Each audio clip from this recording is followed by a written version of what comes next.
Alright, let's continue our travels. ARR is so much more world building than people give it credit for. A lot of people say ARR is a slog, but ARR sets up what the entire game is. If you don't go into ARR expecting A Realm Reborn to be the world building that it needs to be to set up the game, like, ARR walks so that every other expansion can run. Nothing in the game can function without the A Realm Reborn storytelling. You won't understand anything in the storytelling if you don't pay attention to A Realm Reborn and just blitz through it. A Realm Reborn does a phenomenal job doing what no other MMO is capable of. No other MMO has accomplished what A Realm Reborn does. And that's doing a level of world building that is just on an entirely different caliber. Alright, new zone. Where are we headed? We're going to question mark, question mark, question mark, and question mark, question mark, question mark. Let's go take a look. What's in our new area? We've arrived at a new circle of Nadiria.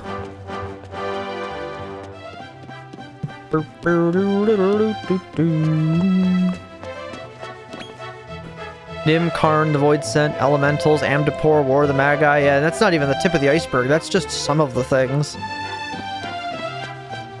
There is too much to list of what happens in A Realm Reborn. It is packed.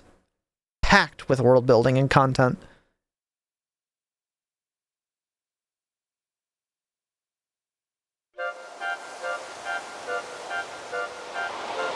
Donut Plains? Are we in one of the kingdoms in Mario Odyssey? This echelon is very strange. I did not expect Desert Land. What is this place? I can only imagine what we're gonna run into monster-wise here. Everything's Yeah, are we in the secret cow level? Like, where are we? Yep. Looks pretty sweet. It's more like a fancy bakery than Nadiria. You doing alright there, Rose? Are we going to find the big hitter then or not? The Korthus Beast Tribes, Odin, the bizarre area of Pharosiris. Yeah, there's a lot. Oh my. My Switch does not like this area. Or like it just didn't render right away. Got very angry. What in the fuck? What is this thing? A group of Gunash Goody. We got chocolate comet slime monsters. Now. Let's try and get one.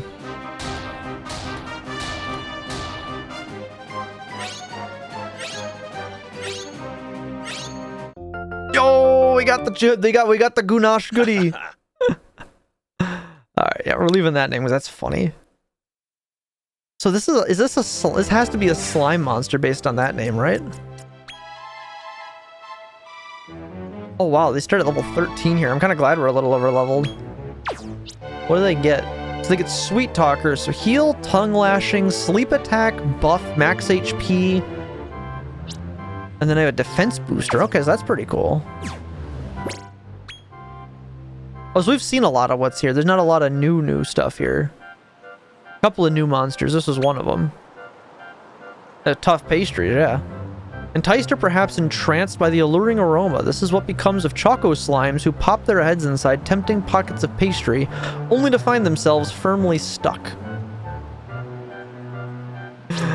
Gotcha. We don't have any suggested combinations yet for this. Interesting. I think this is gonna be a very large area to explore.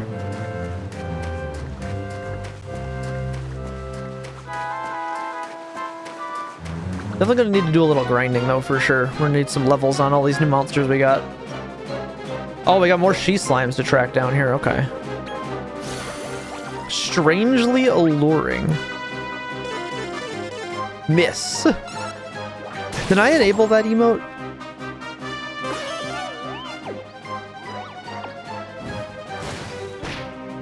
Okay, hang on. We didn't. I need to enable the BTTV emote real quick.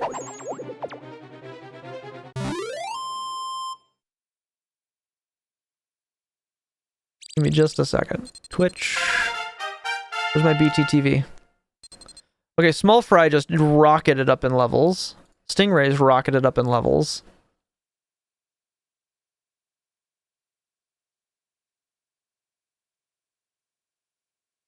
Where is this emote?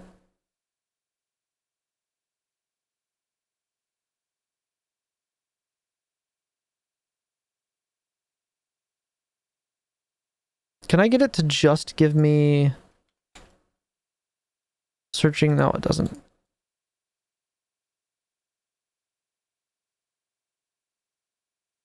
I don't know where this emote is.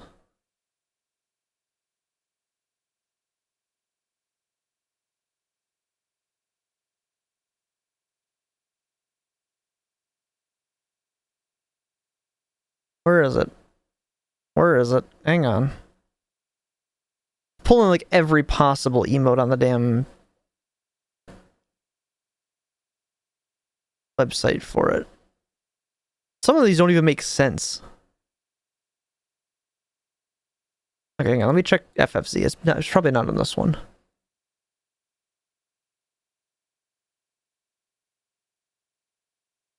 Emotes, public library. This. There's the one we want. Add to channel. Okay. I fixed it. I feel though as well retail feels kind of ugly to play. Nothing feels like solid. Your character almost feels too powerful for overworld mobs. Sort of fuck if you don't throw a damn lurk here in about 5 minutes. I'm gonna fly to your house and punch you with a dick and buy you a drink. What are you talking about? Oh, hang on. I don't think it refreshed. Hold, please. Make sure it's in here.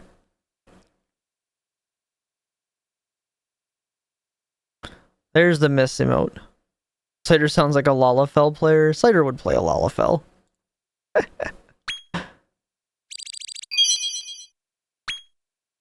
37 new points for our Small Fry.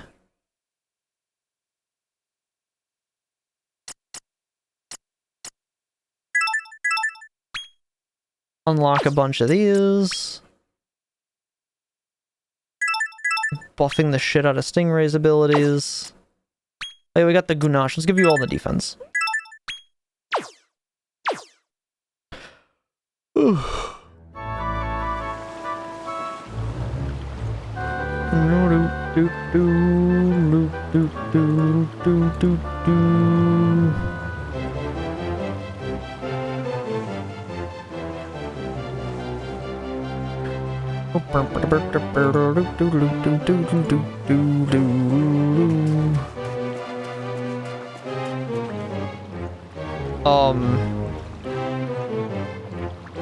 What the fuck is that?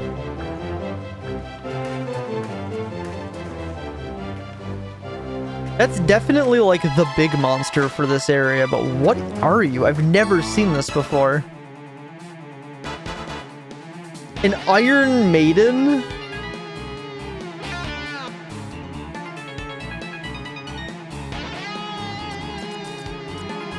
Okay, yeah, we're definitely not going to be able to get this one.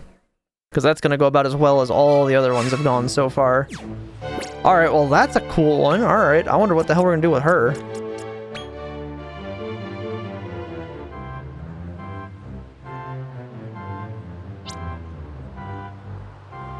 Apparently exoskeleton with something makes that. Alright, so we need to breed an exoskeleton or catch an exoskeleton at some point.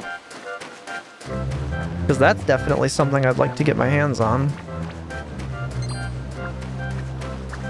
Oh, how do we get over there? Oh hey, we don't have this yet. A group of candy cats?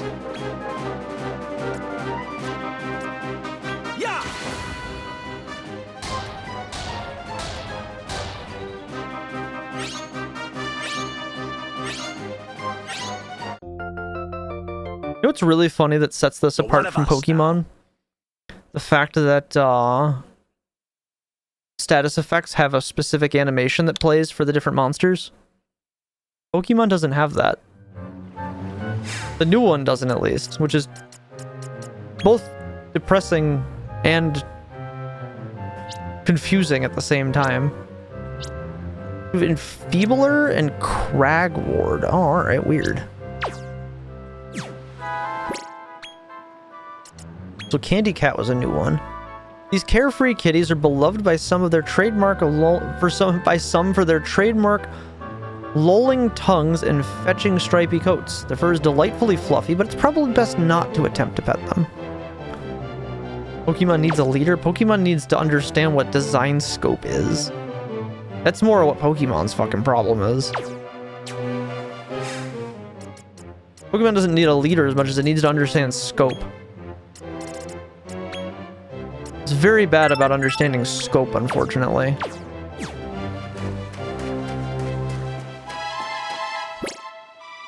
Alright, what do we have? Can't really go to a lot of places yet.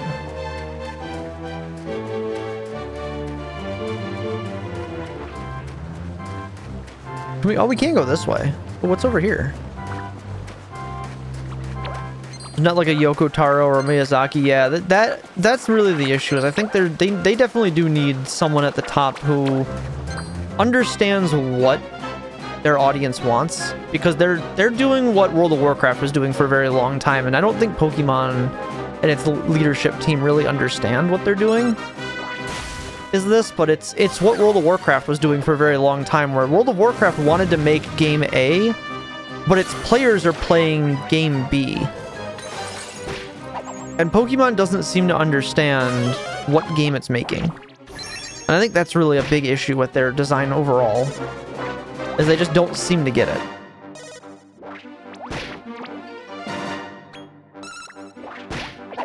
Because there's a lot about Scarlet and Violet that's bad, and not a lot of that, my reasoning is because, oh, it performs really bad. A lot of it's they don't understand the game they're trying to make, and they're making a game that alienates a large portion of their player base. And like that's the biggest issue the game has.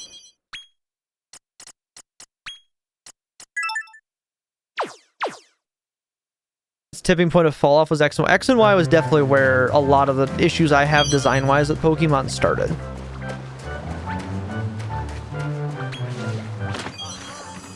Where it's not so much, oh, they need to innovate more. It's no, they need to understand the game they're making.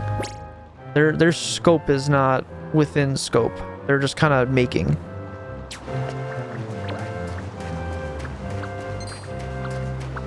And snowboarding downhill and hitting every tree, yeah, pretty much. But just punk, punk, punk, and I was like, guys, please, for the love of God, just figure it out.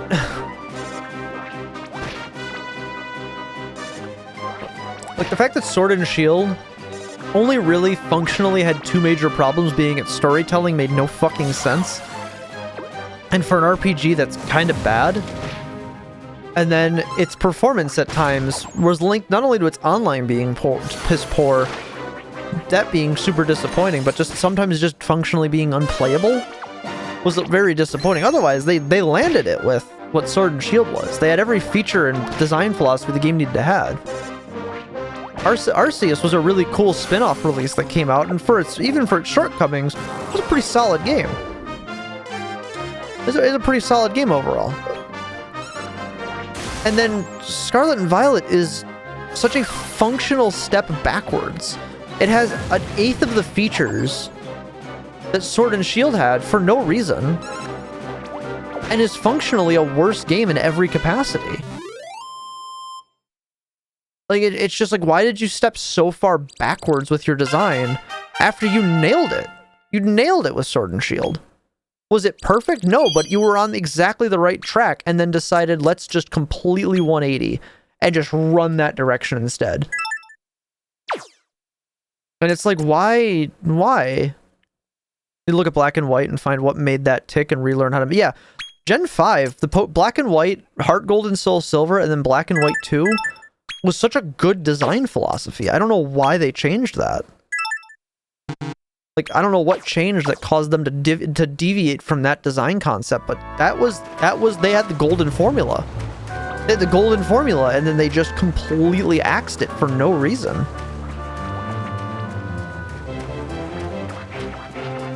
They found what is called the golden ratio, and I don't know why they stopped.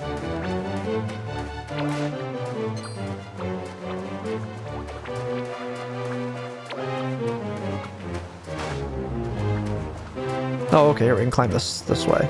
It's like, I want to get to this. I want to get over there.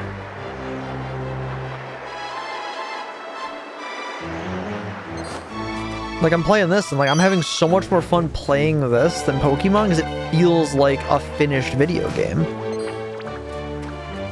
Like, does it have a little bit of performance things? At this point, I just kind of expect that out of the Switch. It's running on fucking 10 to 14-year-old hardware. Like, yeah, it's gonna happen. Like, it just is what it is. It's not a detriment to any of the games, because it's not like, oh, it's unplayable. It just feels like I'm playing games on a console from 2-3 generations ago. Which is its own separate thing altogether. So like, that's like, when it comes to video games, like performance, unless it's like real bad, like Superman 64 levels of bad, I can look past some performance drops and some frame drops. Is it great that the game's like that? Probably not. But I can look past that. It's when the game feels like dog shit to control that I have a real problem with. Or when the game's like just actually not fun to play, I have a real problem with. This game does not have that problem. This game feels very good to play. Looking for happening as office politics have gotten really bad. There's a possibility. Like I said, I think it's more innocent than that. I think it genuinely just is a dev team entirely disconnected from their player base. Just completely unaware to the player base they're designing for as to what the player base actually wants. Because they built Scarlet and Violet completely on a game on the basis that the player base is one of two players.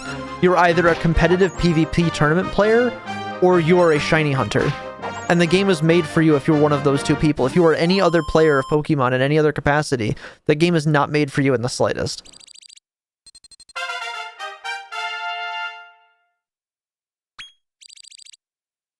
And that functionally is what makes me have a really bad time in the game. Is that there is no gameplay loop for me. The gameplay loop exists for an entirely different subsect of player. I love that we turned Stingray into a fucking succubus. That shit's funnier than hell to me.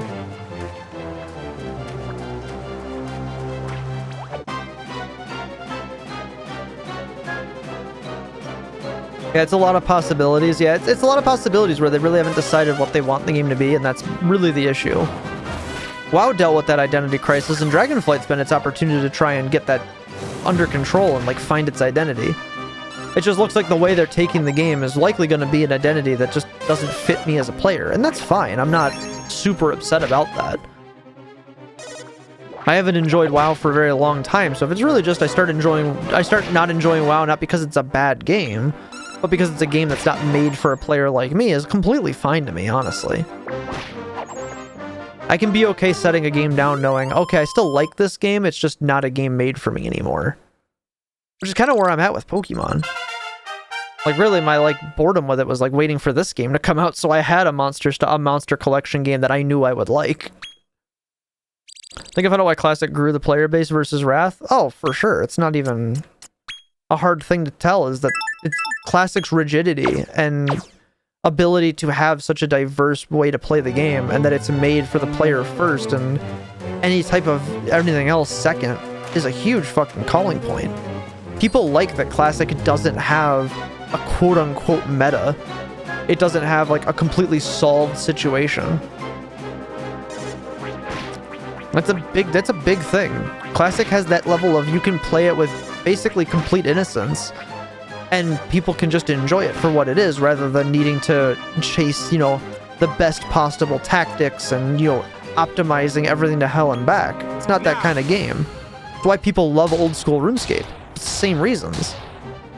The content's there for people who want it, but it's not the main way to play the game. That's a big deal. Not every person wants to have to optimize the game to hell and back. A lot of people just want to play the video game.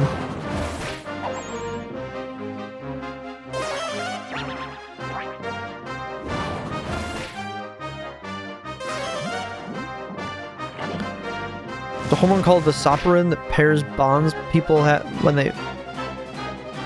pair bonds people when they face obstacles together, removes the aggression and encourages cooperation. Classic WoW, it's a challenge from level 1 to 60. Yeah, I definitely can see that, but you can absolutely play Classic from 0 to 60 pretty much entirely by yourself. I think it's far more simple in the fact that the game is just fun because it's a game first and anything else second. And I think that's largely more of what the draw is. I'm sure you could make the argument for like a scientific reason to explain it, but I think it really truly is much more simple than that. I don't think it has anything to do with the ability to cooperate with people more or anything like that. I think it entirely has to do with the fact that the game is so much more simple by comparison and is considered so much more naive in its own design. That it creates it exists in an environment that the main game is not in. The main game exists in an environment where it is expected to have gotten all the tools together to solve the game for you. Whereas Classic WoW is designed with just boot the game up and play it. You don't need add-ons, you don't need guides, just drop you in and go. And that I feel like is more of what the design philosophy is that creates that environment. I think it really truly is just a more simple situation than anything else. Oh, I didn't get it? Oh, I wanted the cheese mage. I didn't get the cheese mage. Aw.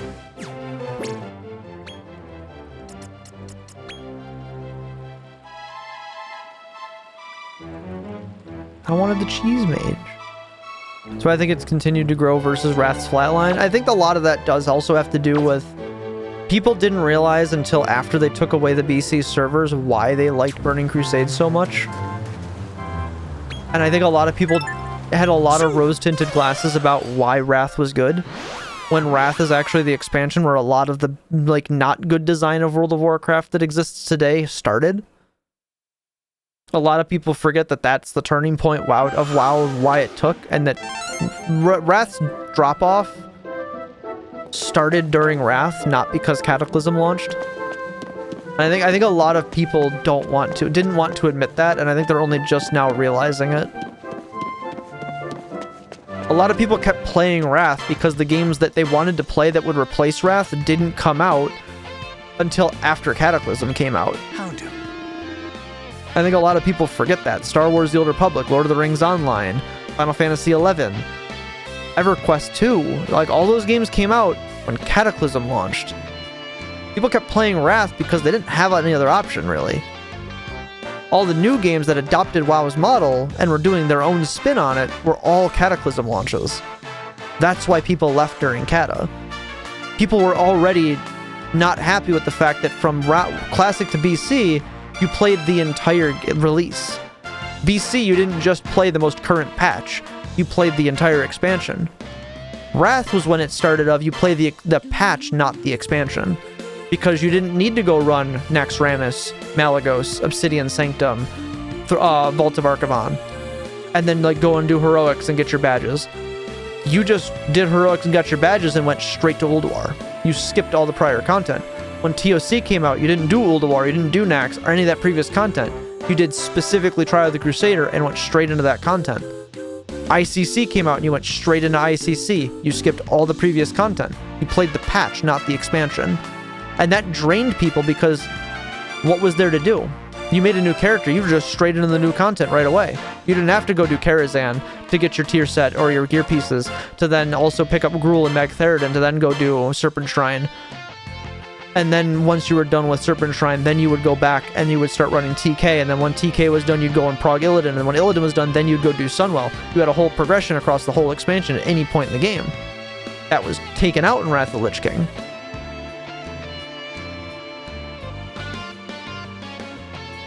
That's what changed, is we stopped playing the expansion, we started playing the patch.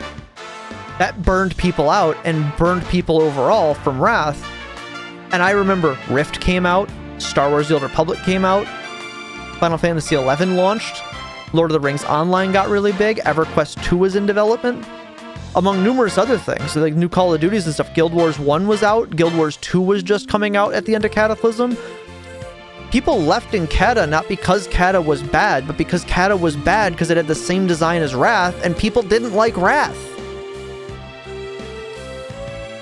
People think they liked Wrath. You didn't like Wrath. Nobody actually liked it. Everyone liked Wrath when it launched and then immediately hated it. And if you look at the progression path of how people reacted to Wrath Classic, everybody loved Wrath when it launched.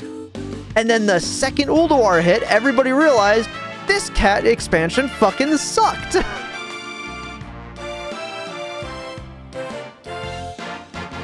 That's why I didn't play Wrath Classic, because I knew I wasn't gonna like it. I played Wrath back when it came out, and I should have put the game down then. There just wasn't anything else to play.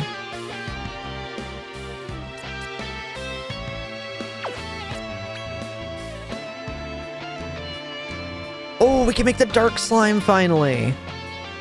Ooh, I kind of want to make the Dark Slime. Oh, it's Stingray to get the Dark Slime. Ooh. Okay. Yeah, specifically with the Succubus to make the Dark Slime. Oh, yeah, except like TF2 and Gary's mod, there really just wasn't... There was a lot of single-player stuff, but when it came to, like, multiplayer things to play with your friends that had, like, you know, your own personal progression to, your option really back during Wrath was you either played RuneScape or you played World of Warcraft. Any other MMOs that were out there were the old school ones that were like, you know, any like mistake was negative progression. You had, that was back when most other MMOs that weren't WoW or RuneScape, where you died in combat, you lost XP and were kicked backwards in progress and had to reprogress. That shit wasn't fun. People didn't like that. Forgive me, why do players like housing so much? To quote my favorite meme, Animal Crossing is an incredibly popular game because it gives millennials the ability to experience something they can't experience in real life, homeownership. But realistically, the real answer that's not the meme is because in-game housing presents a canvas that allows players to have a point of expression that puts their own mark on the world itself. And people like being able to express their own unique tastes and personalities in a way that's tangible and physical to see and touch. And housing presents that opportunity. It's the same reason why people always joke about how character creation takes 3 hours. And why, like, people talk about how transmog and glamour is the true endgame. The real point of the game, for a lot of people, and it's the majority, is that ability of expression. And that ability of expression comes out in me either being able to decorate my own location in the game that's my thing, it's my place, or dressing up my Barbie doll the prettiest out of everybody's. It's a meaningful way of expression is why people love housing so much. It gives a tangible, physical way to see achievement and accomplishment that's more than just gamer score and a menu. It explains everything. Then when faced with the character options in 14, I ended up Midlander. If you just happen to be that kind of person that where that type of thing where what your character could be wearing the fucking vanilla WoW clown outfit and that's not what you're playing for. Like what your gear looks like doesn't matter. What it does is the important part. That just means the reason you don't get it is because you're not the player that's tuned that looks for that in the game. That's entirely what that is. But that's the explanation, the real explanation of why people care so much. Ooh, so we get the prankster thing carried over here. Okay, I think we're gonna turn Stingray into the Dark Slime. I like the Dark Slime. Dark Slime, good. Let's get rid of the Feral Slimes. I think we're done with Feral Slime.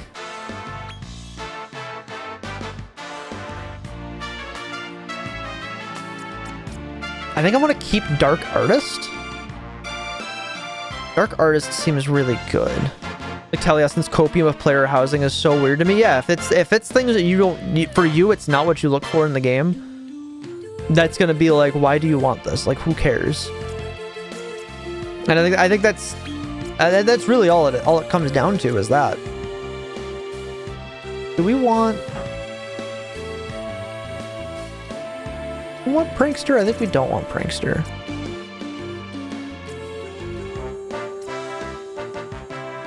We double up Drain Magic, which isn't super great. Fandango's pretty good. I think we still want Stun Stopper.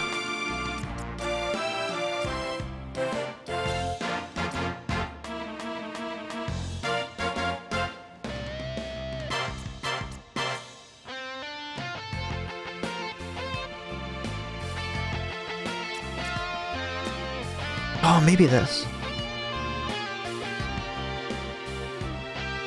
Yeah, like the idea of like, I could care less about shiny Pokemon. They mean nothing to me, but when it comes to like figuring out like what's like the cool options to take to like make a really cool Pokemon or a cool Dragon Warrior monster here to use, then have like its own little psych. This I like, and that's just, it's different tastes and different flavors. And I think that's the interesting part about video games is you can cater to all those different tastes and flavors.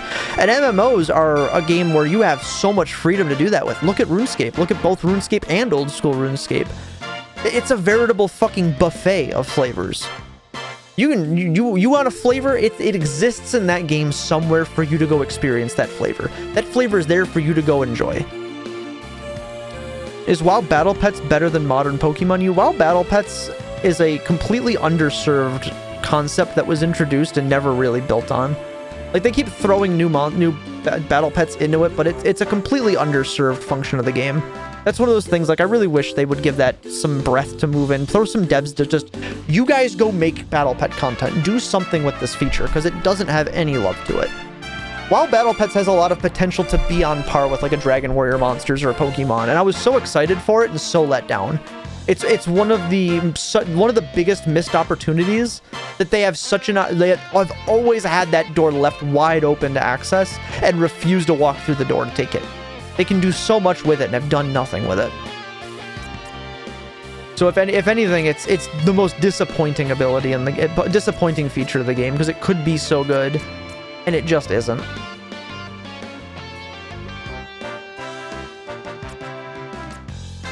I feel like Attack Booster could be good, but I didn't see what we're getting here.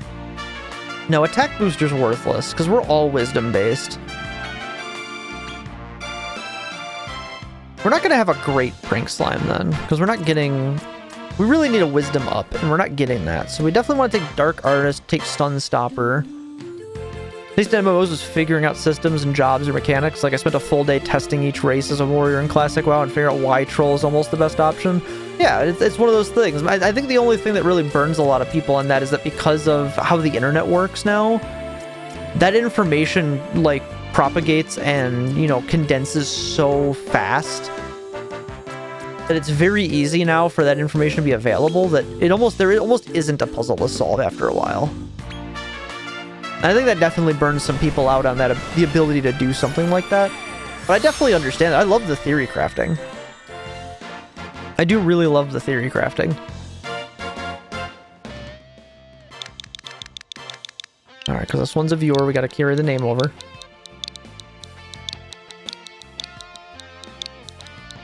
Yeah, Troll regen's pretty cracked in vanilla. It's pretty good. Especially on a warrior, like that's... If you're definitely new to the game and you don't mind playing Horde and don't care what your character looks like, if your character being pretty is not important, Troll's really fucking good mechanically. Troll's a really good race mechanically. I've always been a big fan of the Draenei race, so my Paladin's a Lightforged Draenei now. My biggest thing is I'd love to play vanilla BC again. I would love BC servers to have been spun up, because I prefer to play Draenei Paladin over Human Paladin, and I don't have that opportunity anymore. So I just play Human Paladin. We need to make one of these motherfuckers, because we know we need this. We know we need this for something later. What can we turn into? We can get a Lampling and the Bunnicorn will work for this.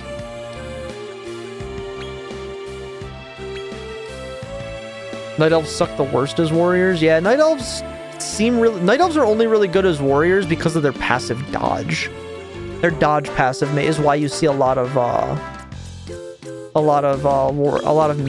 Night Elf warriors. That's where that comes from, is you get a lot of them from that. The exoskeleton. So we know this can turn into the Iron Maiden, and I kind of want to be able to get the Iron Maiden. Yeah, the dodge is you're playing the long game for the dodge, honestly, because like I said, it's only good at the end game. That's where that really comes in handy. That's the long game you're playing there with that, though.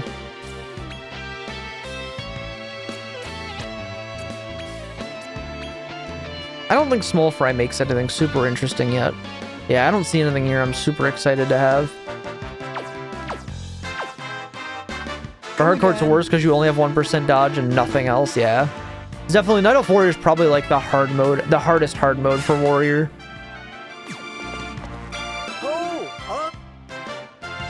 That's probably like your big hard mode option, is having taken that. Where's the shit we just bred?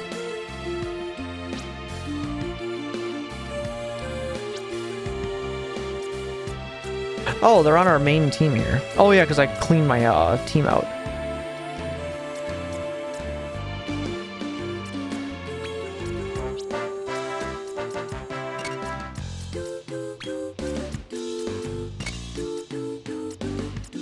Gaunt, Doomkeeper, and Stingray.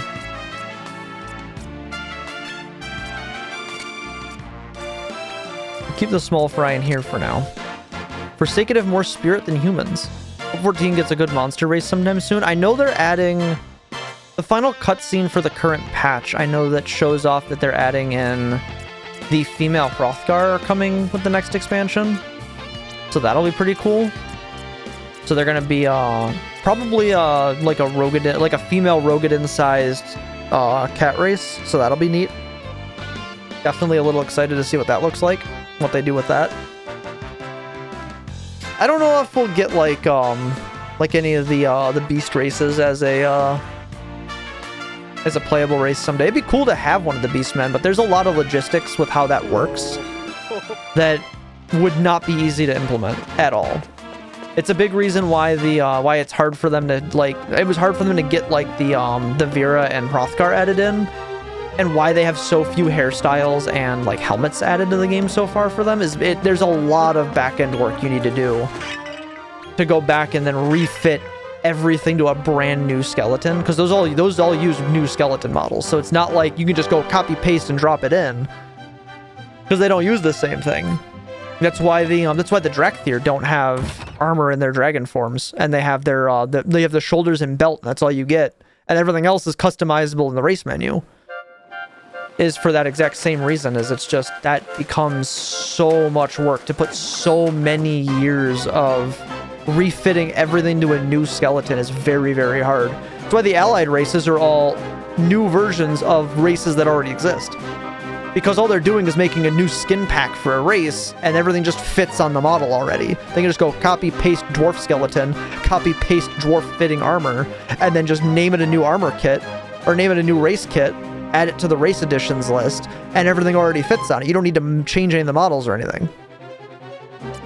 Drakthir, you have to redo literally everything to make it fit. So that's why they don't have all the classes on them automatically, because you have to redo all of the animation rigging. You have to do all of the armor rigging.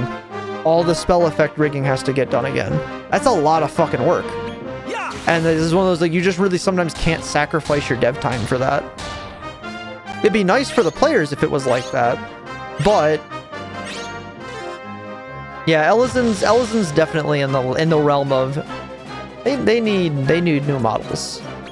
But I think that's also a thing coming with 7.0. Is I think there is the big model rework coming.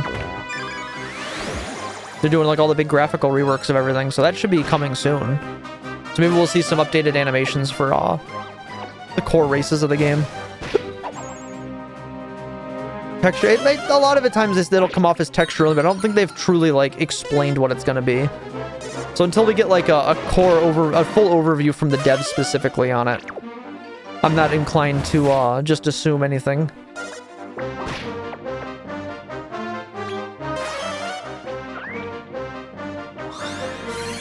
But that's me.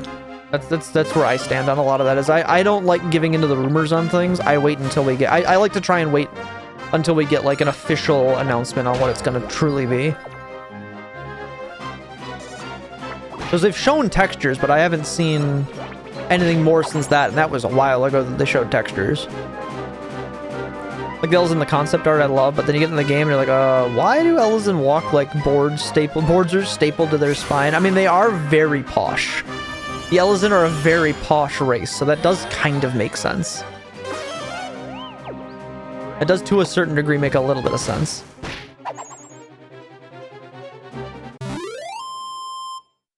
They are very posh.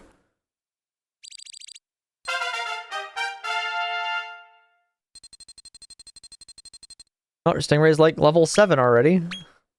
Plus 27 talent points. Oh, Stingray's only got 74 in there. No big deal. So let's just pump Dark Artist.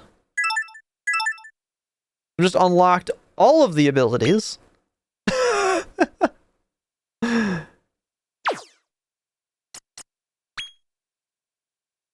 Animation-wise, I'm stuck on liking Vera and Higher, and like that's a lot of that comes from Vera. Higher have really good core animations for being one of the original races for sure. But there's a big part of that also is in the just in the core overall animations themselves. The Vera are a newer race, so they have a lot of the newer animation kits to them. I do really want to try and synthesize an Iron Maiden. I really like the Iron Maiden as a monster design. I don't know what we would need to do that, but definitely want to explore a bit and see what we can get out of that.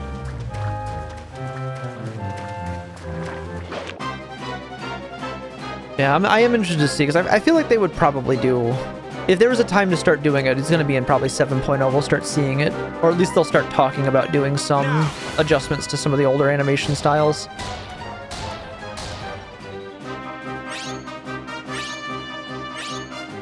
Come on, give me the cheese wizard.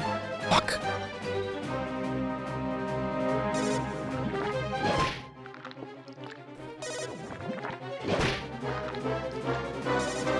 Oh, we didn't read the lore entries on the exoskeleton or the Drex slime yet.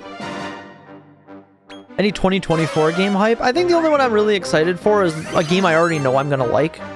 Is the Thousand Year Door remaster that's coming out like late next year. But that's like a big, like, I already know I'm gonna like that because I love Thousand Year Door. It's one of my favorite video games of all time. So, like, I can't not like that game. It's kind of like an expectation that I'm really gonna enjoy it. But there's a bunch of stuff that's coming out. The list is kind of too long to rehash out, but there's a lot coming out. The new Prince of Persia Metroidvania I'm real excited about. Yeah! I want to pick that up. And there's just a slew of games I've wishlisted that I'll have 2024 release dates on Steam. Yeah, I know Final Fantasy VII fans are very split on if you either really like the remake of Final Fantasy VII or you really don't. I think it's neat that Final Fantasy VII's like remaster is not a true remaster, but more of them being able to do things they wanted to do back on the original title, but couldn't due to like limitations both on time and tech and scope at the time, which I think is really neat. I think it's a really cool way to do a game, to go back and have the same dev team with a new vision of what they want the game to be. It's definitely risky because, I mean, your fans may not resonate with that, but I think that's a really cool thing to do. I think that definitely becomes a really interesting idea.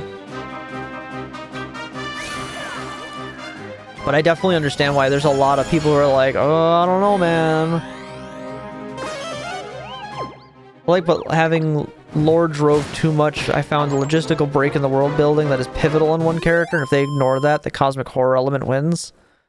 That might be the idea, though. They might want that to be the game where we don't win, because they're not shy about that in some of the Final Fantasy titles. Where did we win? Technically.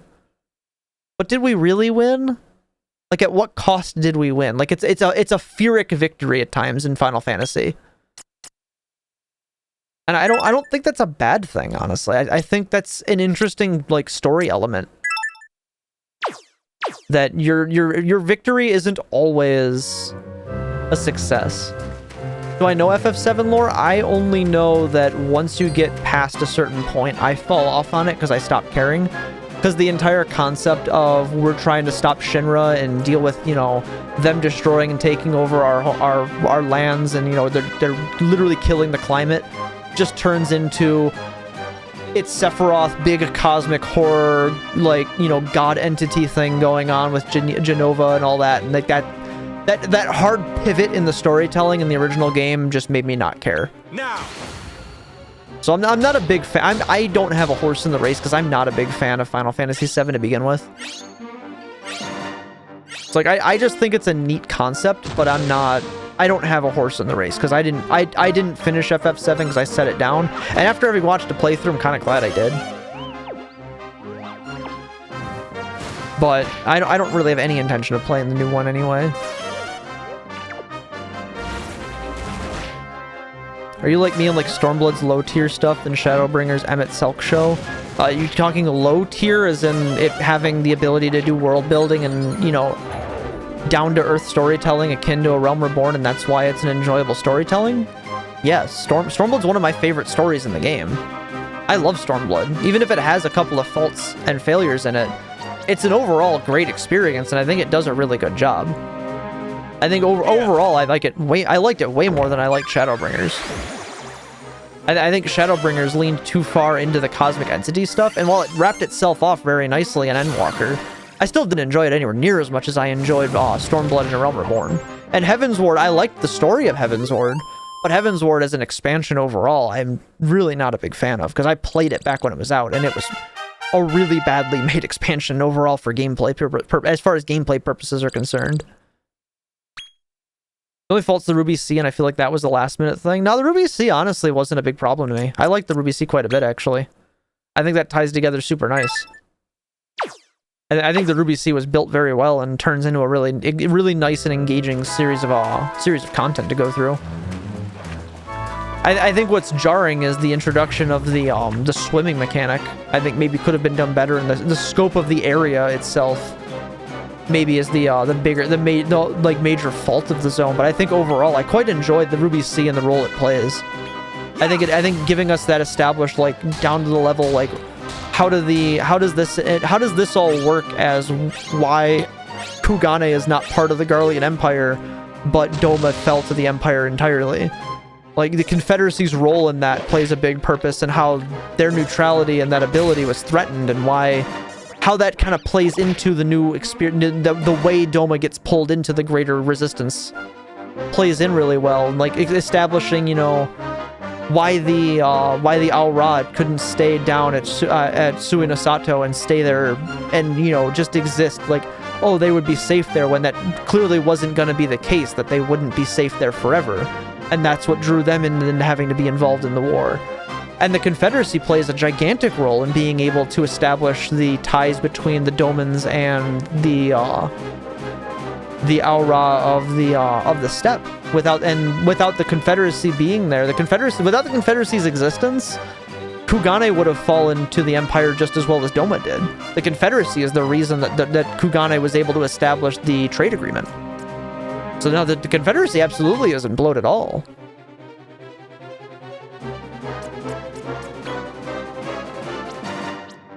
That their entire, like, setup fits very nicely and is a very important role to play. We're gonna tame one of these fucking cheese mages soon here, I swear. We're gonna get it.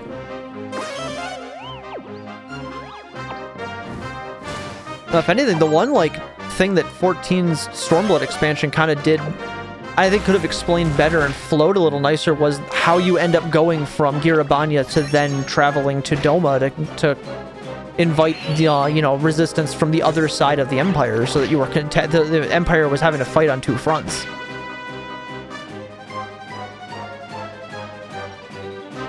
Yeah, I don't think it's so much that it's after Xenos. I think taking us going from Xenos's show of force at Rhalgr's Reach into us going to Doma, I think that felt expedited, and that's like the only part of the expansion that feels that way. Everything else felt fine. I really enjoyed the rest of it. That's the one part I go back and look at and go, you know, we kind of just suddenly got like, let's go to Doma. I think there could have been a little bit more to explore there that would have explained and fleshed out Yugiri and Gosetsu a little sooner to explain our reasoning of going there. I think that was more of the failing rather than it just being that it's the Confederacy following Xenos. It's the way we get there is the issue, not so much the two entities we engage with. At least for me, that's how it felt for me on my perception of the storytelling.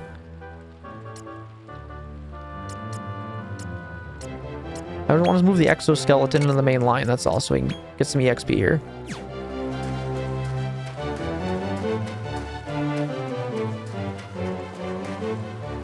Oh, it's the rabbits. I was like, what the hell are those?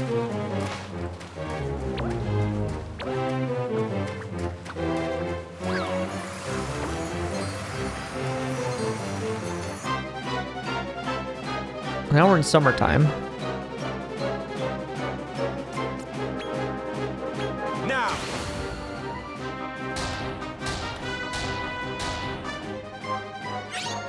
I like how the donuts are all green now.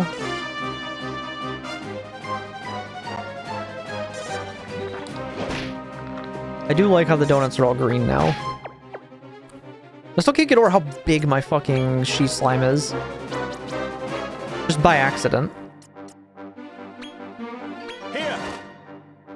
Alright, now we're gonna give you meat, and then we're gonna try and scout you. Yeah.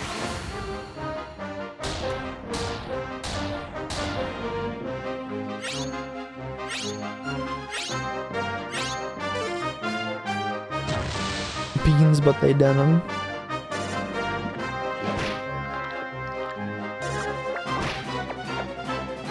Okay, yeah. Stormblood and AR are just so meaty and Shadowbringers is more cake. And I think, honestly, I think that analogy right there explains why people like Shadowbringers so much over in contrast to the other two.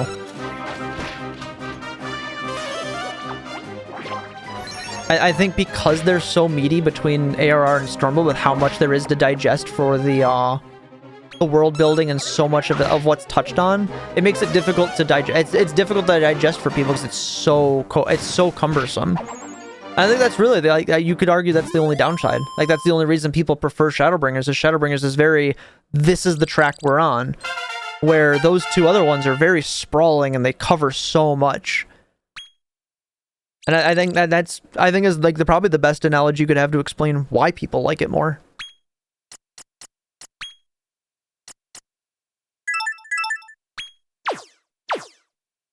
Let's go, we got the cheese mage. I would like to allow the monster to join me, please. Yes, thank you. Cheese mage get. Alright, we're gonna call you Wisconsin.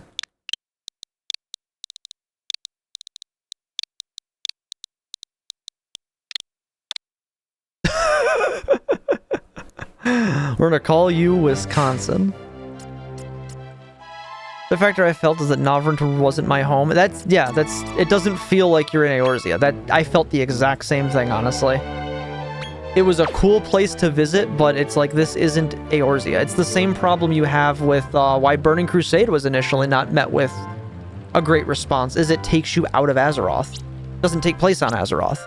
So as much as people love Burning Crusade, there's a lot of kickback from Burning Crusade because of that exact same feeling. Shadowlands was the second time people really felt that, was this doesn't feel like Azeroth. This isn't home. Shadowlands had a similar problem.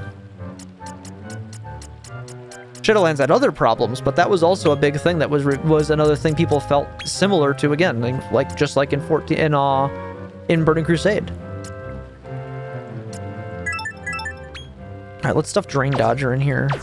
We're gonna use you for something. We're not using that for anything battle-wise. We just want you there for... Ooh, jump puzzle to get a thing of juice. Okay, not much of a jump puzzle, but still. A bit of platforming as a treat. Oh, the rat! The rat! Oh shit, it's a rat! They didn't notice. If it was good in Nazjatar, I wanted to be home. Wanted to follow Queen Azshara into the depths. Yeah, there's a lot. BFA's got a lot of issues overall. There's a lot of reasons why I didn't care for BFA, and a lot of them don't stem specifically from game design. It's more of that the expansion turned into a lack of direction and became an expansion of, we're going to explore what should be 4 expansions worth of content all within 1 expansion, and just felt very rushed from start to finish. And I don't feel like we accomplished anything, but accomplished everything in BFA. And that's really I have a lot of problems with BFA. I have a lot of problems still with Legion. I have a lot of issues with. Legion lacks a lot of scope and understanding of how broad its strokes were. And it was very fast and loose with a lot of things that it shouldn't have been fast and loose with. It's definitely a lot of, there were mistakes made towards the end of Warlords that they didn't learn from. And they didn't start learning from them, it seems, until Chris came back. Metzen being back is like my one saving grace of why I'm like at least a little bit excited for the next upcoming expansions for WoW. Yeah, What Sword? I actually have my What Sword shirt. My What Sword shirt did come in a week or so ago. I do have my What Sword shirt. I couldn't not get that shirt after I saw Ian come walking out on that. Who I'm very sure is very pleased to not have to be in control of story anymore. I'm very certain Ian is not is very happy to not have to worry about, oh god, I have to also balance the game but also worry about where the story is. Oh no. Yeah, Ian wants to make raids. Ian doesn't want to make story. Ian's not the story guy. Ian having to be in charge of story, I'm sure he wasn't super happy with. Having Chris back to kind of govern story and direct it and keep it focused is a really good thing for the game. That's going to be good for pretty much forever, long term for the game. Like that'll never not be a good thing. Yeah, Thrall is home now. Anduin's got his depression beard. The world of Warcraft is healing, but also dying. If any of the ideas that I'm seeing are coming off as what they're supposed to be. There are a lot of fucking bunnies over here. My god.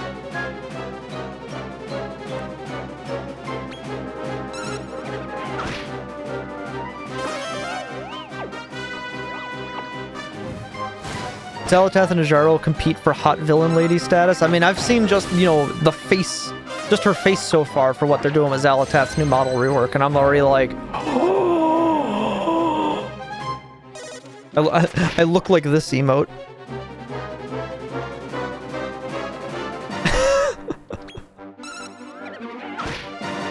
They showed that off and I was like, oh no, she's hot.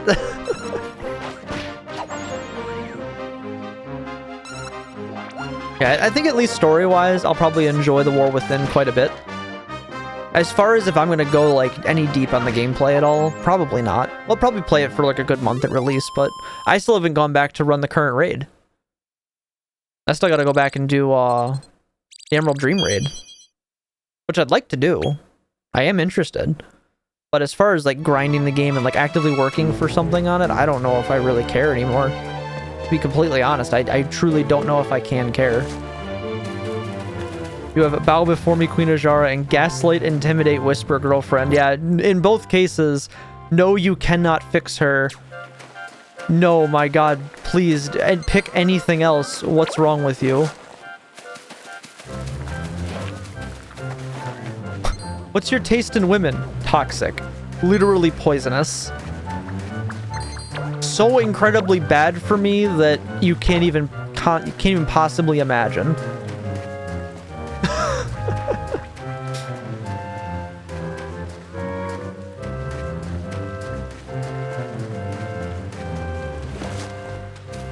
It's the video of Spike Spiegel.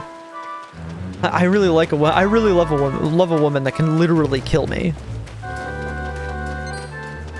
Yatsuyo ends up with such a, like, tragic storytelling, unfortunately. I love Yatsuyo's story, but oh my god, it's such a tragic storytelling, but it's so fucking good. It's so fucking good with the way they play that out. Fordola's got, like, one of the best redemption arcs in history. Like, literally one of the best redemption arcs in history. Such a good fucking character. But both of their characters are incredible.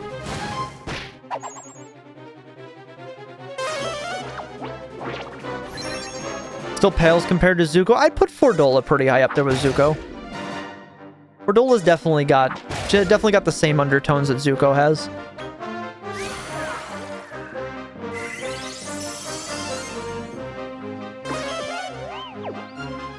Yatsuyo's kind of in a different paradigm of the same storytelling vein. Kind of like a different fork in the road was taken for that storytelling.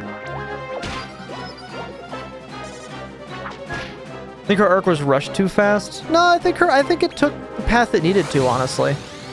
If anything, it suffers from the way the post-game storytelling is handled in Shadowbringers that I don't think was done very well.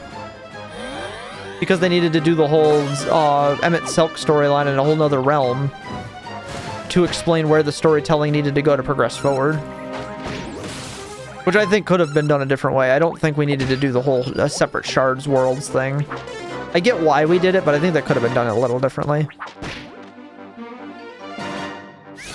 But Fordola's story plays out in the in one of the role quests that finishes off and explains itself in the role quests in Endwalker. If you do all the role stuff for the main story,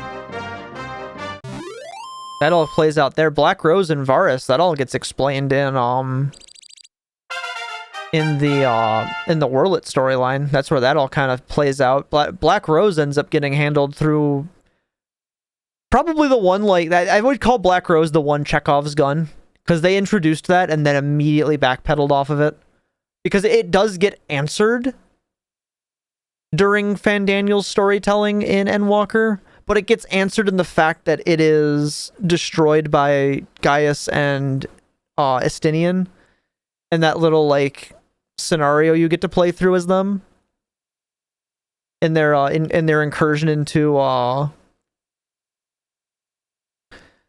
Garlemald. But like Varus's story plays out with the end of the Endwalker role quest chain, how it ties itself together at the end.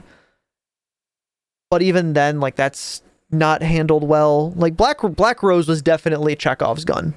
That they Chekhov's gunned that entirely. And I don't think that was handled well. That could have been done so much better, because that was meant to be like a big threat. But I don't think they introduced it well. I don't think they explained it well. I don't think it was handled well, and I don't think it was tied off in the best way.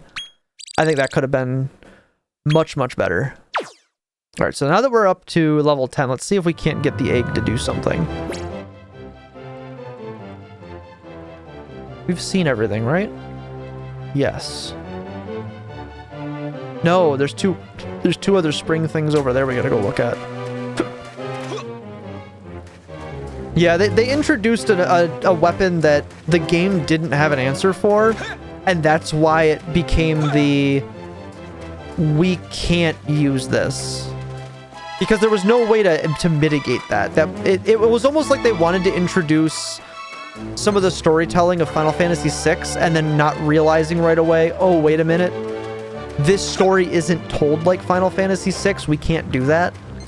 Because Final Fantasy VI definitely has the Pyrrhic victory with Kefka. Of, like, you win, but it's definitely at what cost? You know, is it truly a victory if there's no one left to experience it, kind of thing? And that definitely is what that kind of game is made for, where 14's really not built for a Pyrrhic victory in the same way. Like, you could make the argument that Endwalker is almost a Pyrrhic victory, but to a certain degree, it really isn't at the same time. Yeah, Black Rose is such devastation. It was not my intention.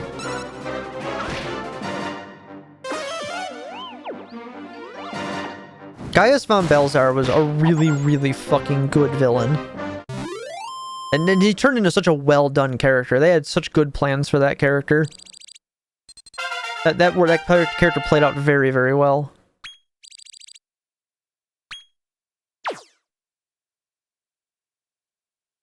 Alright, so we have another rock to go check over there, but I don't know if there's anything on it. Yeah, Darth Garlemald in 1.0. I've heard some of the clips for that because I didn't play 1.0, but I have heard some of the clips for that. He was definitely voice acted where they were trying to get like a Darth Vader sounding thing out of him, which is very silly, but I think very funny at the same time. All right, so 3 single files, so we can come back out here in the fall time. Let's go back and see what we can breed.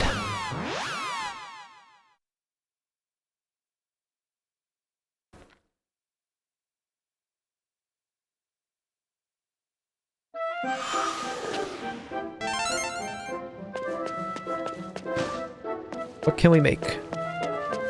Minfilia definitely, for a while, was the other Chekhov's gun, but I think they did the right thing. They did the right thing to play that out with how they told Reen's story throughout Shadowbringers.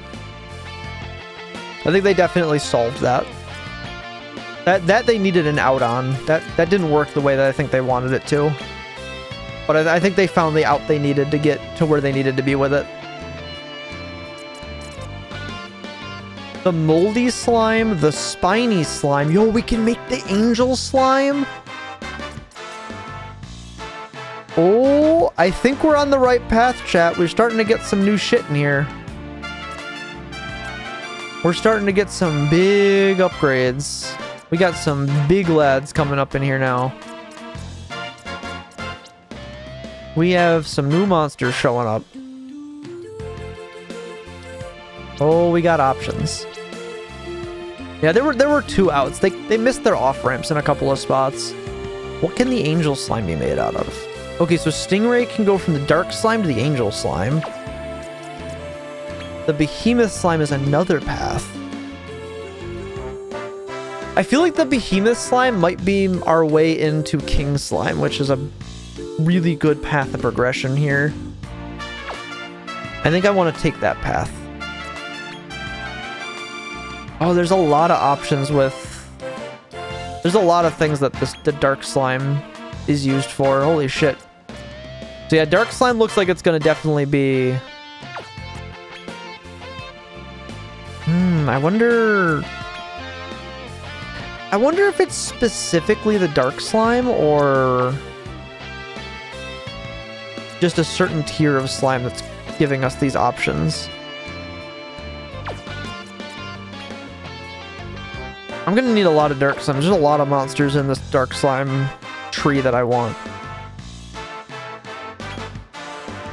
Alright, so I think we're upgrading Stingray.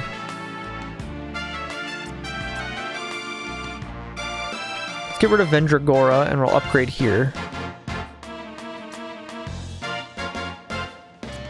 So we can get Zap Aficionado, which is really good. We have access to Dark Artist we can still take too, which is probably also pretty solid. One out of being Ryan's mother type was okay, and wrapping up Thancred as her brother. The other out, hear me out, is Lisa's Minfilia. I don't know if either one of those would have landed as well with people. I think they definitely could have taken those routes. I don't think that would have worked as well. I think given what they had to do, I think they took the best possible option. Let's take Zap Aficionado and Dark Artist for now.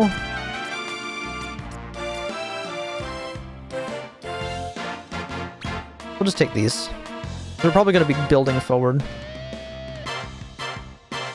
Yeah, it's a weird theory, but I don't disagree with it entirely. I just don't think it would have landed as well with people.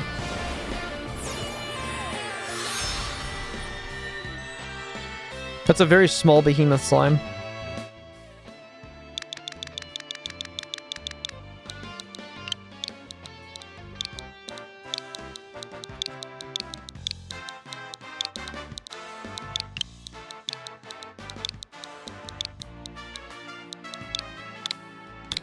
Alright, so I want to still see what we can do. Will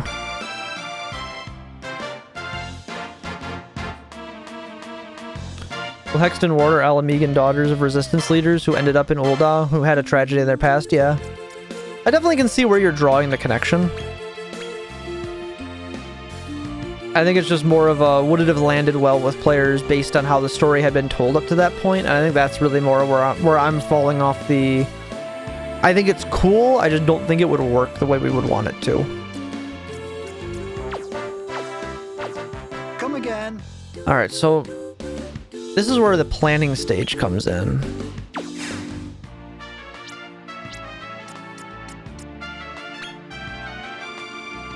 It's a very small behemoth slime. Raiders took one half of Minfilia, made Elise, and the other half and made Oracle. I could see that. Elise was definitely kind of introduced to become another character than what they were.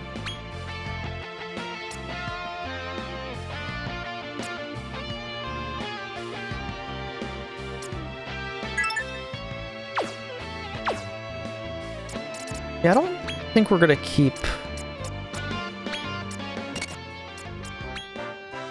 Stingray as the behemoth slime. We're definitely gonna be growing that into something else. What we need to look at is where some of our monsters come from. Is this considered a slime monster? Snowmangler is a slime monster. Interesting. Yeah, because this seems to be a really big starting point for us. Devilish slimes who have drunk deep from the well of darkness. Before marching off to do mischief, they issue the distinctive cry, slurp grit ready for a terrible time. Okay, so these definitely have a habitat, but we don't have a location for them yet. Dark slime's gonna be a big one for us, though. How did I get dark slime? Was that the cat thing and another one? I should be able to see that still from the behemoth slime, I think, right? These slimes grew to ginormous size after inhaling a mysterious substance known as dark matter. And no, they're absolutely not king slimes who have mislaid their crowns. This one has no natural habitat, so we can only breed into them. Gotcha. Well, if you could choose a fun choose your own adventure, Isael and Papalimo, or Estinian and Lise, which pair would you want to have in Stormblood?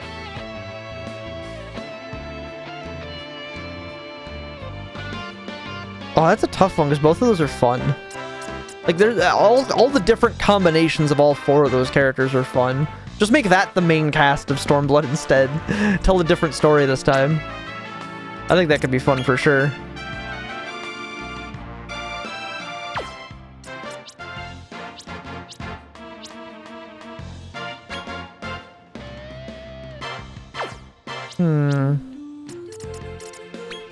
Alright, so I need to remember how I bred the dark slime, because there's a lot of monsters in that tree that I really would like to have access to.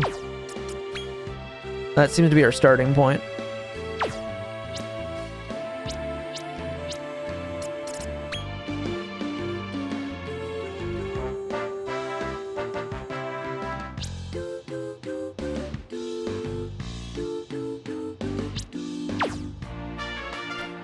I'm more pissed off at Ysael's death than anything. I think that was a very fitting one. I think that was a fun, like, noble sacrifice storytelling for that one, to be honest.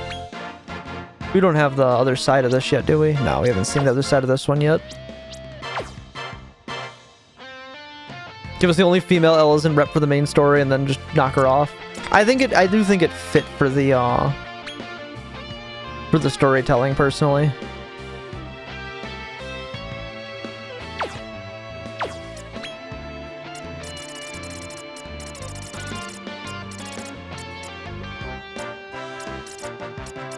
Turn off all the tooltips here.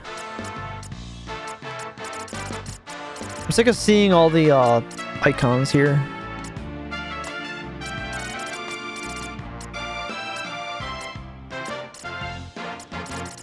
I don't like having infinite notifications.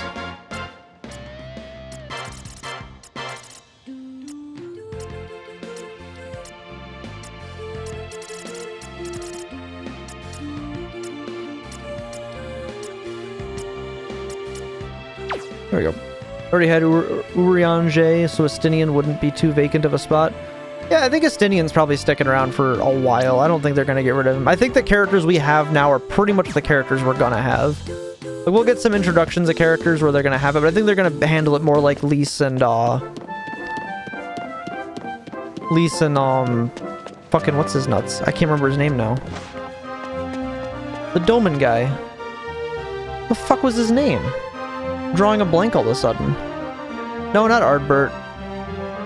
Hian, that's his name. It was he? I was like, it's he something. Yeah, Hian. I can see them introducing that where they're characters that are introduced, but then they just kind of stay. Ardbert being kind of more of a unique case, because Ardbert was already dead. Holy frame rate. Yeah, we're checking this.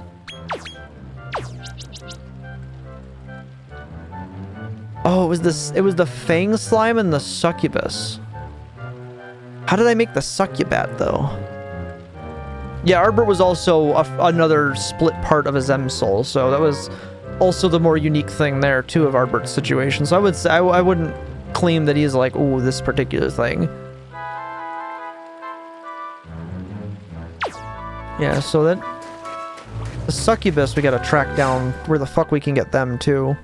I think it's just gonna be one of those, we're not gonna be able to easily do that. 'Cause I don't remember how the fuck I bred that. I want to know how I did it. I don't remember how I did it.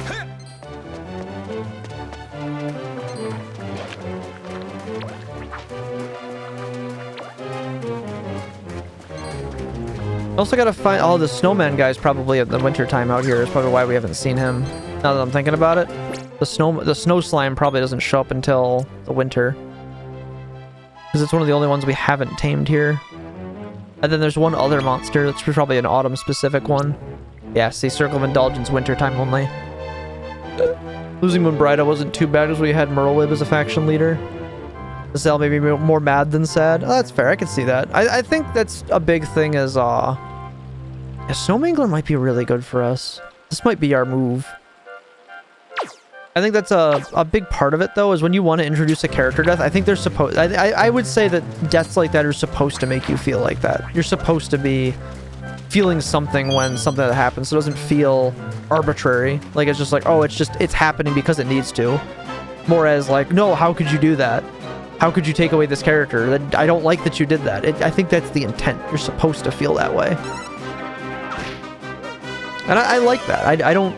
Like, I like that I felt that way to those emotions. That means those characters meant something.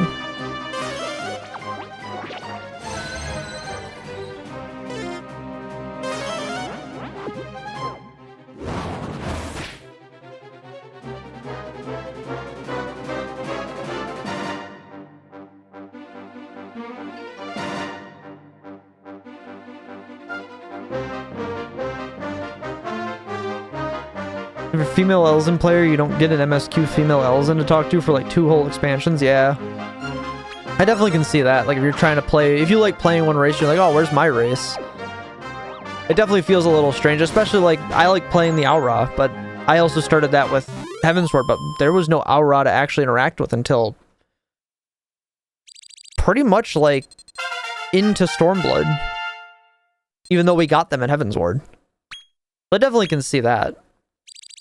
It definitely felt a little weird at times. Yeah, I think I'm gonna keep dragging Dark Artist along. I think Dark Artist is the tree I'm gonna keep on this one. Yes, Sidurgo you're only introduced to even if you do Dark Knight. I never did Dark Knight, so I never actually got to meet him. I only got to see that storyline vicariously because I watched a friend play through that one. But like, if you don't do that, like the few times Yugiri shows up during Heavensward storytelling is when you actually see another Aura.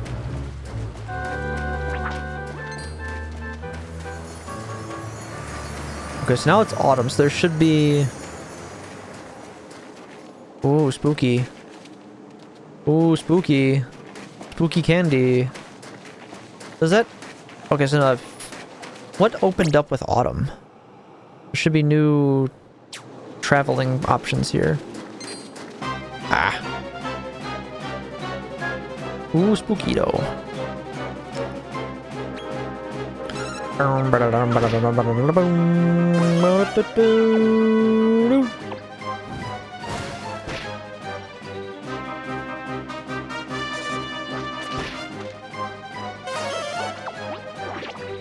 To feel a Midlander player, I felt well represented by the MSQ, but the player base is a little less common. Yeah, I think that's pretty normal. Like, if you look at like the WoW player base, the WoW player base is like fucking like 60% Blood Elf. There ain't a whole lot of Blood Elves actually in the game. You'll run into a couple of them, but until Dragonflight, there really wasn't like a main story Blood Elf in the game. Lothrymar would show up occasionally, but that's really it.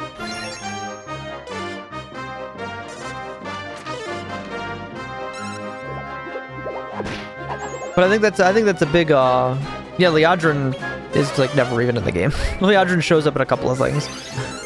She's not around too much. They've introduced her a little bit more recently, but that's definitely a more recent change.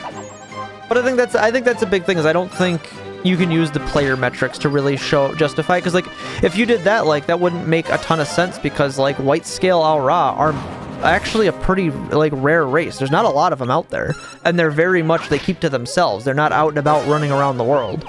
So the player base isn't representative of the culture to begin with for that race.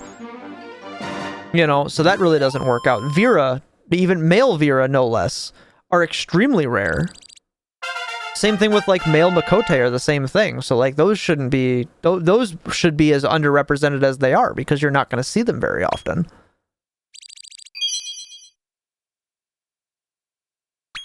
Like the main races we are introduced with are the Highland, the Hyers and the Rogadins, and that's because they're the most versatile and the ones that are out and about moving as much alongside the Lalafels.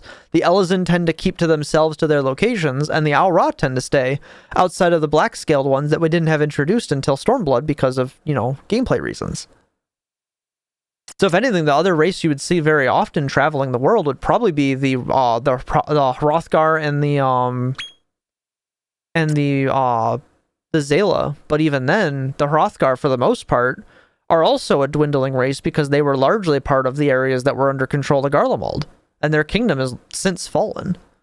So they're largely still going to be mostly in the Bosja area for the large and far of it. So to a certain degree, the representation based on the actual game populations is pretty correct. A bit of platforming for some fun. There's bagworms here. Okay, we'll fight. Oh, what is that? Is that's the one, the soft serve spook.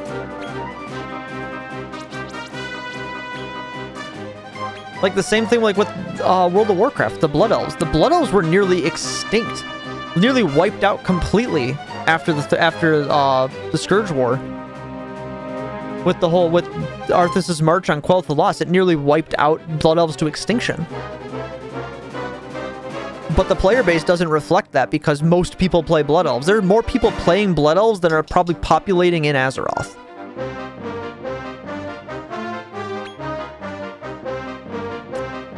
Here.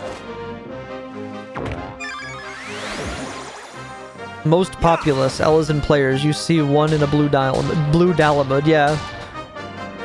Elezen's definitely one of the most populated races in the game, but they're not represented by the players because the players just don't play them.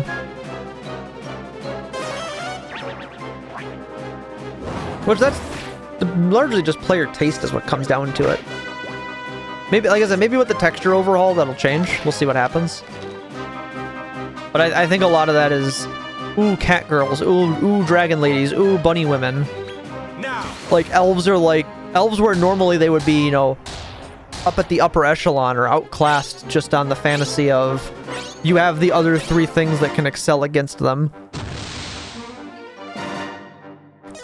I have elves, but I also have cat girls, bunny girls, and dragon girls.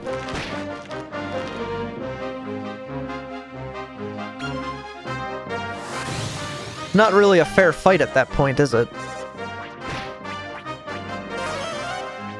Like, it's not so much that Elezen look bad, it's that they're entirely outclassed.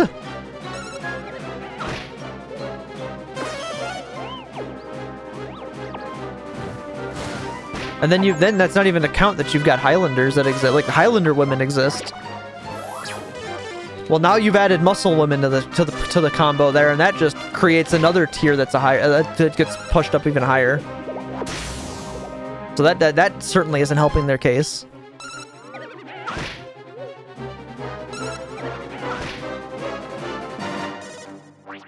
Yeah, and then even counting femros are then exist. Then you've got leather daddies with the male Ragadan.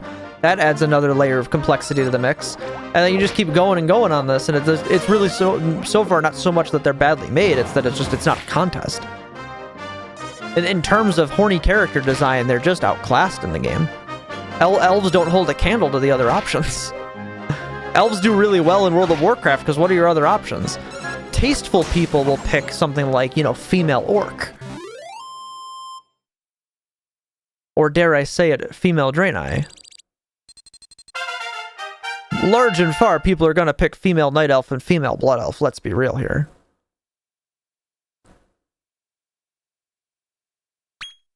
Those of us with culture and taste know the correct decisions.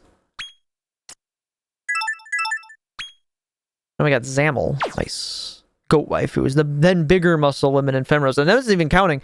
Then you're counting the stack. The deck gets stacked even further with them adding Hrothgar. We don't even know what that's going to look like. But if it's like muscle Chitara from He-Man, or Thundercats rather, I don't know why I thought Chitara was He-Man. You add fucking muscular version of fucking Chitara though? Is it even a fair fight? What even, this is even a contest anymore. I'm a female undead taste, my taste is tragedy. I don't know, I have a pretty cute undead female warlock. She pretty cute though, just saying. She do be pretty cute.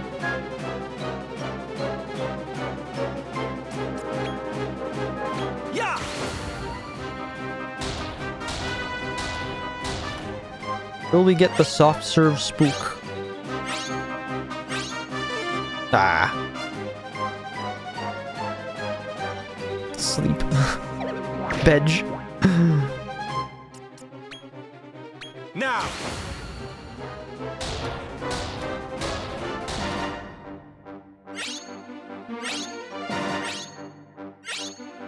Ah. I like how our tastes are similar. Look, this is a place of culture on Twitch. We have class and taste here.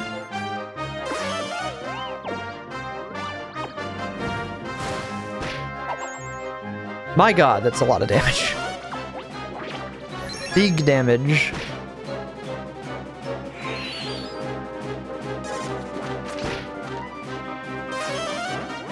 I really like that that's called a behemoth slime, and my she slime is significantly larger than it. It is the smallest. It looks about the size of a normal slime, but it's considered a behemoth slime. It's really funny. It's so small.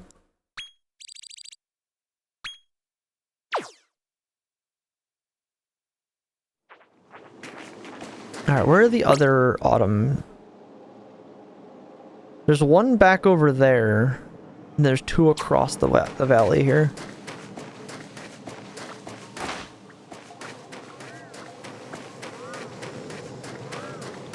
Oh, okay, we can get up on that platform now.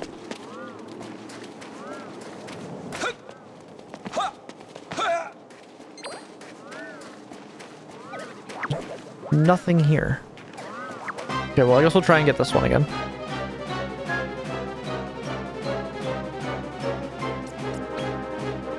Yeah.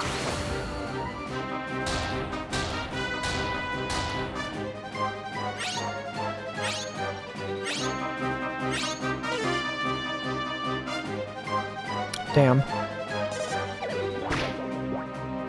I'm really hopeful that the snowman slime that shows up in the wintertime here is going to be a big unlock for us, because if I can get a bunch of those tamed and that works for the same tier as the other one, really, really want to give that a shot. Like, get a bunch of those other slimes unlocked. With all versions of WoW available, I think Cataclysm was most fair to play, but the player meta made things bad for community. Oh yeah, there's a lot in Cataclysm. Cataclysm was overall a really, really good expansion, but it falls apart because of numerous missteps, both by the community and the dev team themselves. Like, Cataclysm set up like Burning Crusade, where it doesn't replace the content and you play the whole expansion, is a really fucking good expansion. But because of how catch-up works, the expansion falls flat on its face. Because you play the patch, not the expansion, through the whole thing. If that was an actual, like, progression through expansion, that would feel really fucking good. The main, like, big failing of the expansion was probably the troll patch, because that was purely a catch-up patch that replaced the dungeons, and part of the raids. It even replaced part of the raid gear, and that just felt real out of place. Like, that was a big misstep for a patch content. That should have been tied into the Firelands patch. And then had they done then what they do today with the how they brought everything up to the next level with the patch, it would have felt a lot better. Not perfect, but better. Questing superior to vanilla, class balance best until Pandaria. I mean, Pandaria was the next expansion, so that wasn't for too long that it felt that way. And Pandaria's big issue was the fact that it removed the talent system and watered that down. That was really the only major fault of Pandaria. Otherwise, Pandaria was a fantastic expansion. Alright, let's go check the other two autumn things, because I want to go see what we can get with the behemoth slime now that we can breed that together with stuff.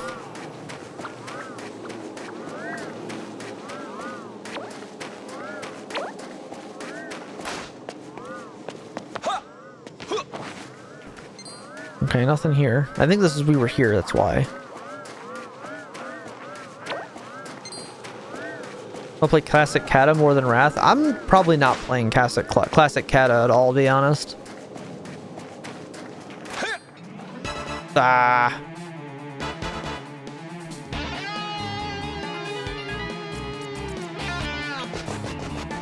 Oh shit, our escape is blocked. That's not good.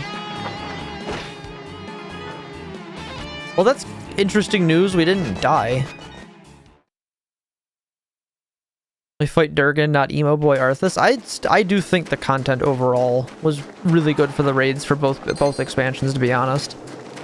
Like I said, my bigger issue is the design philosophy around the expansions is bad, not the expansion's content overall. My issue with Wrath and Kata is definitely the way the content was released and the way the expansions are designed, not the actual content itself. Content itself was actually incredible.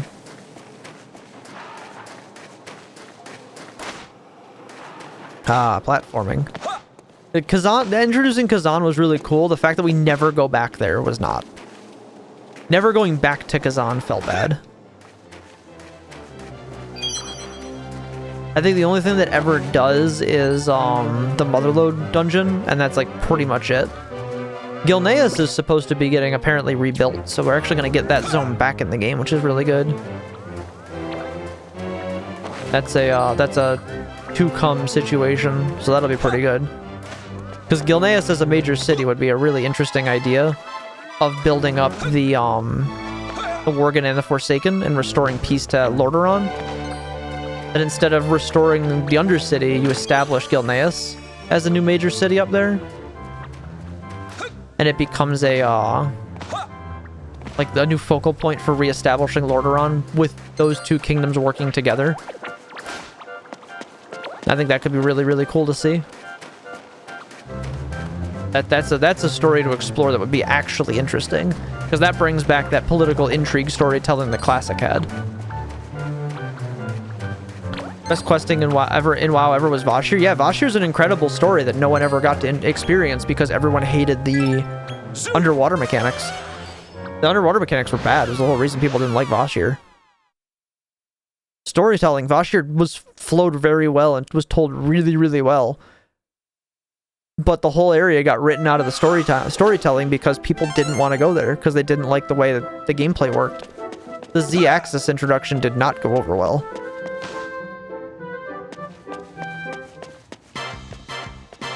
Alright,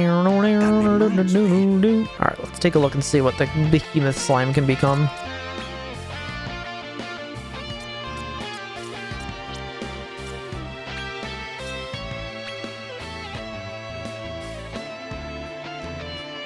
We can make the Behemoth slime. It can get even more ridiculous.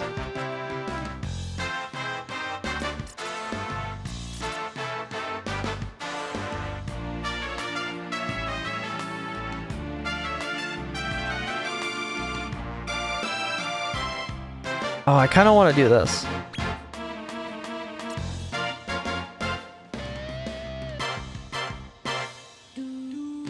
Kind of want to do this.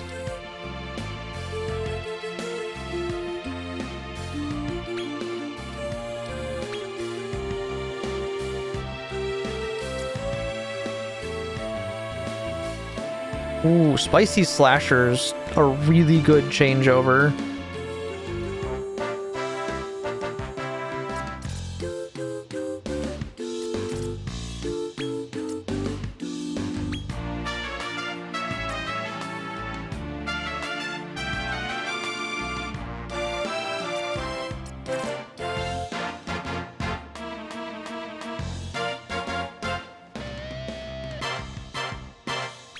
Take Hulk. We just take whatever.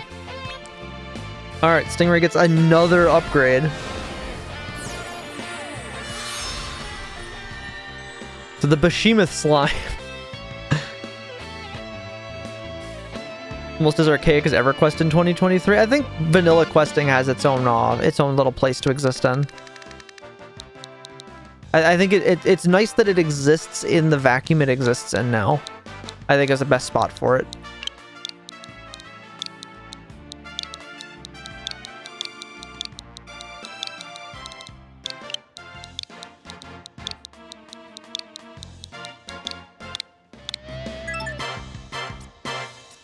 Yeah. All right. So this gets big upgrade for Behemoth slime.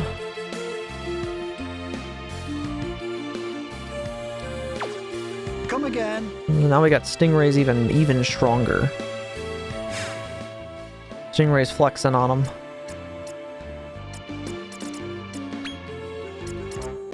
$75 talent points to start. My God.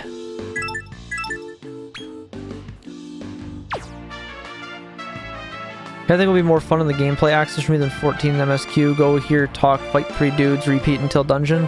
Yeah, I think you probably would enjoy Kata's story or content loop rather, just because of what you're more interested in. Honestly, like what you're looking to get out of the game. I think you're gonna get more out of that from Kata than you're gonna get elsewhere.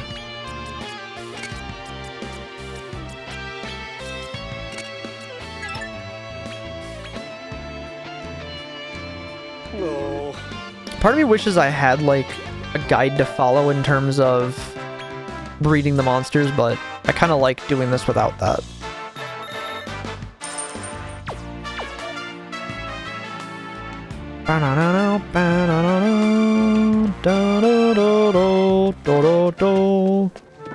Alright. Now we're really just kind of waiting for winter time. So let's go try and get the... what the hell you call it? We'll cut this part out of... YouTube doesn't have to worry about this part. YouTube VOD people don't have to watch this part. YouTube VOD watchers they'll get to skip ahead because we're just gonna go run around and try and tame the ice cream ghost.